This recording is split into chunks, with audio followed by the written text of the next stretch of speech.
ہمارے انور بھائی کچھ فرما رہے تھے. جی بالکل، ہمارے مہمان ہیں، جو بھی کچھ ارشاد فرمائیں آپ حضرات کو غور سے سننا ہے انشاءاللہ.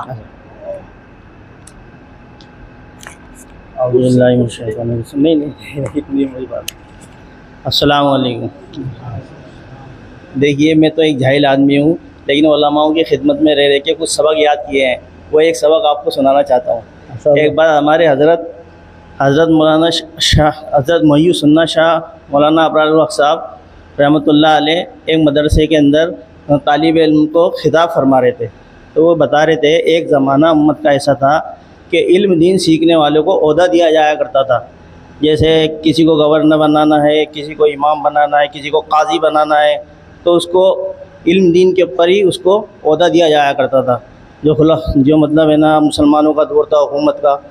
تو اس زمانے کے اندر جو مدرسے کے خرچے کے جو ذمہ دار تھے امیر مدرسہ، ان کو ایک بار مدرسے کا دورہ کرنے کا اللہ تعالیٰ کی طرف سے ایک الہام ہوا کہ میں جا کے دیکھوں مدرسے کے اندر جو پیسہ لگایا جا رہا ہے علم کے اوپر، علم دین سیکھنے کے اوپر، طلباء کے اوپر، وہ پیسہ صحیح جگہ بھی خرچ ہو رہا ہے یا نہیں ہو رہا.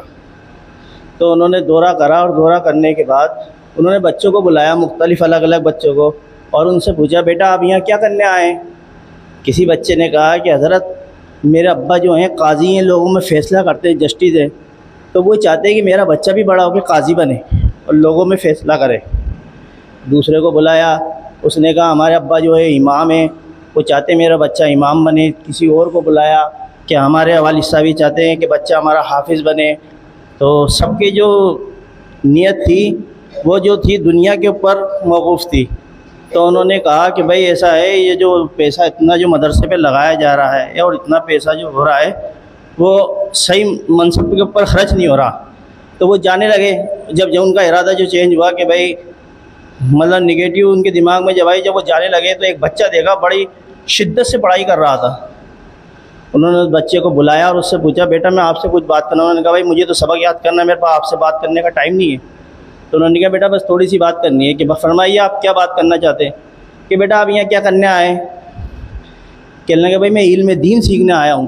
کہ بیٹا آپ علم دین کیوں سیکھنا چاہتے ہیں؟ کہ بھائی میں نے اپنے والد سے اور اپنے بڑوں سے سنا ہے کہ ہمارا کوئی رب ہے، کوئی پالن ہار ہے، کوئی روزی دینے والا ہے، کوئی ہماری زندگی کا حساب لینے والا ہے. تو میں علم دین اس لیے سیکھ رہا ہوں کہ اپنے رب کا حق ادا کر سکوں. تو انہوں نے کہا بیٹا جب تک تو علم دین سیکھ رہا ہے اس پورے مدرسے کا خرچہ اٹھاتا رہوں گا میں. اور وہ بچہ بڑا ہو کے لکھا ہے کتاب میں امام غزالی رحمۃ اللہ علیہ بنے. اللہ تعالیٰ ہمیں ان باتوں کو، ان سبق کو یاد کر کے اور عمل کرنے کی توفیق عطا فرمائے. آخر دعوانا الحمدللہ. بھائی واہ بھائی واہ، بہت خوب، بہت ہی قیمتی بات ارشاد فرمائی ہے ہمارے محترم نے اخلاص کے تعلق سے. علم دین حاصل کرنے کے وقت میں نیت رضا الہی ہونی چاہیے.